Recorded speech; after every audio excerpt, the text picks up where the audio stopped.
s'est progressivement transformé en un conflit complexe et profondément enraciné.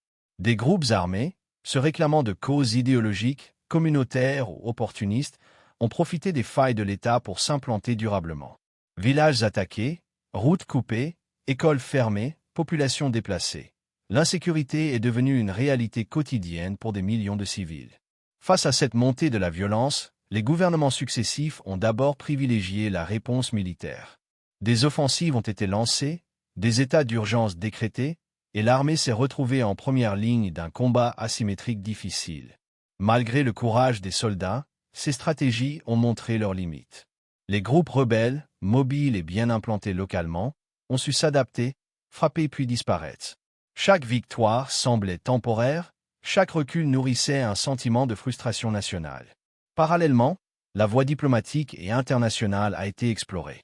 Des partenariats sécuritaires ont été noués, des forces étrangères déployées, des plans de stabilisation annoncés. Mais là encore, les résultats ont souvent été en décalage avec les attentes. Pour une partie de la population, ces interventions ont fini par symboliser une perte de souveraineté plus qu'une solution durable. La confiance envers les acteurs extérieurs s'est érodée, tandis que l'insécurité continuait de progresser. La pression sur le pouvoir central est alors devenue immense. La population, épuisée par les violences, exigeait des résultats concrets. L'armée, engagée sur plusieurs fronts, réclamait une stratégie claire et cohérente. Et la communauté internationale observait de près chaque décision, entre soutien prudent et critiques ouvertes. Gouverner dans ces conditions signifiait choisir entre des options toutes risquées, sans garantie de succès. C'est dans ce contexte tendu que l'idée du dialogue a refait surface. Non pas comme un aveu de faiblesse ou une capitulation, mais comme une manœuvre stratégique. Parler, c'était tester les intentions réelles des groupes armés, identifier ceux qui cherchaient une issue politique et isoler ceux qui prospéraient sur le chaos. Le dialogue devenait alors un outil, au même titre que l'action militaire. Une tentative de reprendre l'initiative, de reprendre le contrôle du tempo du conflit, et peut-être, enfin, d'ouvrir une brèche vers une paix durable. Ibrahim Traoré n'est pas un dirigeant comme les autres. Jeune officier devenu chef de l'État dans un contexte de crise extrême, il s'est rapidement imposé comme le symbole d'une rupture. Rupture avec les anciennes élites politiques, rupture avec les dépendances extérieures, rupture surtout avec ce que beaucoup percevaient comme une gestion hésitante et inefficace de la crise sécuritaire. Son image publique est celle d'un homme ferme, direct, peu enclin au compromis lorsqu'il s'agit de la souveraineté nationale. Dès ses premières prises de parole, Traoré martèle un discours clair, l'État doit reprendre toute sa place. Il parle d'unité nationale, de dignité retrouvée et de paix durable, mais une paix qui ne se construit pas au prix de la soumission. Pour lui, l'autorité de l'État n'est pas négociable.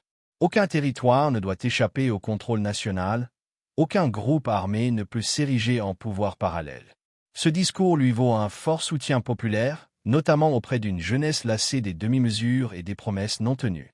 Face aux groupes armés, son positionnement a toujours semblé sans ambiguïté.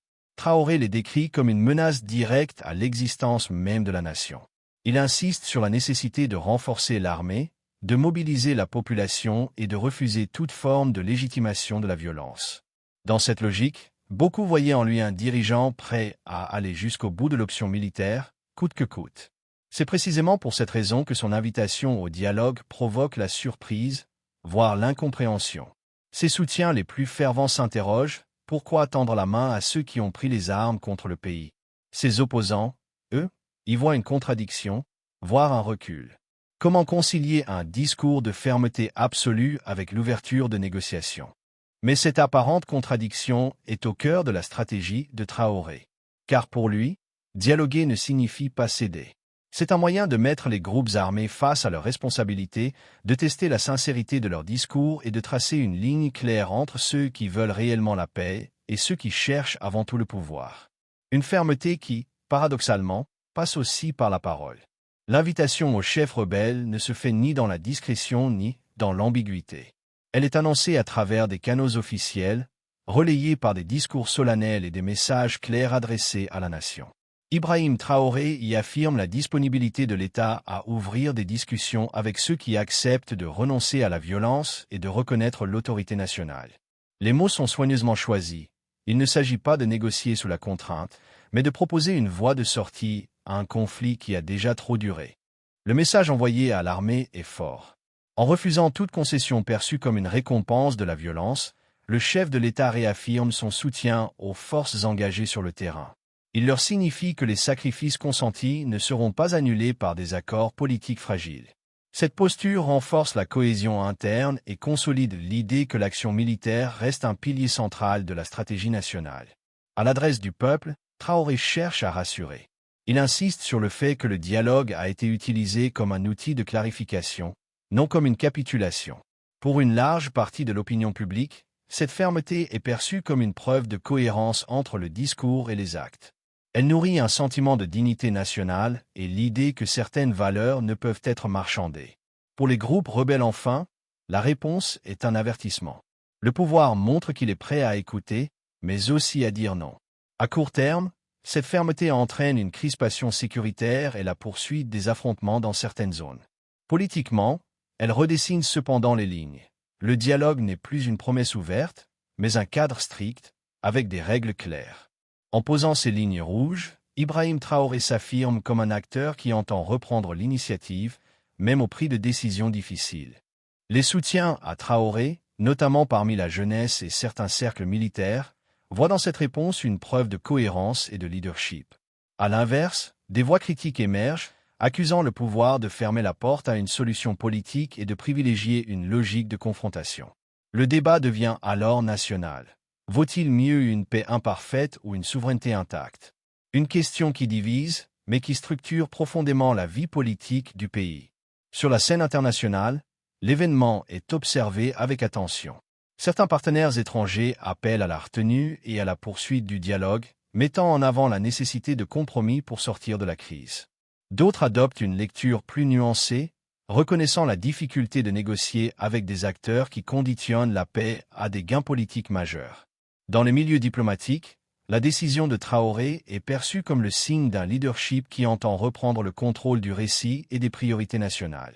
Plus largement, cette séquence s'inscrit dans une dynamique africaine plus vaste. Elle reflète une volonté croissante de certains États de redéfinir les règles du jeu, de rejeter les solutions imposées de l'extérieur et de réaffirmer leur souveraineté. Le refus de légitimer la violence comme voie d'accès au pouvoir envoie un message fort. L'Afrique cherche de nouvelles trajectoires, où la stabilité ne se négocie plus au détriment de l'autorité de l'État. Parfait, voici la suite logique quand tu voudras continuer.